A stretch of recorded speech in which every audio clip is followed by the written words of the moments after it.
Премиерот Зоран Заев призна одговорност по фијаското од Брисел, но не го откри својот адут кога ќе се одржат предвремените избори.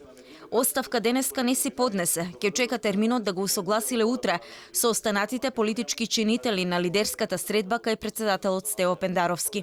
За моето повлекување, како законот тоа го определува, секако дека ние ќе го почитуваме. Јас сум тој кој што барал пржинска влада и таа пржинска влада е опишена во законот. Секако, согласно договорите кои што ги постигнеме, така и законот ќе се имплементира. Согласно законот, како е предвидено и како ќе се договориме, ќе биде испочитувано за воспоставување на пржинската влада. Заев инсистира на брзи избори, но вети дека ќе ги почитувал законските процедури кои предвидуваат пржинска влада која ќе трае 100 дена. Според законот донесен во 2016 година, кој важеше тогаш за опозиционерот Заев, тој ќе треба да замине од челната позиција во владата и да назначи технички премиер, кој ќе ја води владата се до изборот на новото владеачко мнозинство. Опозицијата во техничката влада би добила 5 министерски места.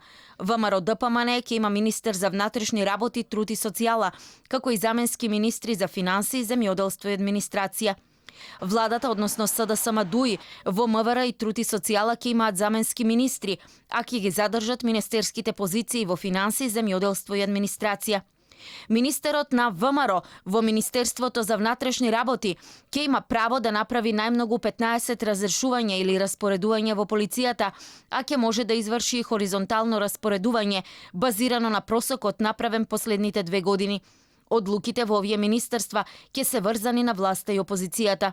Доколку утре лидерите на политичките партии усогласат брзи избори, тие најрано би можеле да се одржат на 8 февруари 2020 година, а техничката влада да се избере за една недела, односно на 28 октомври.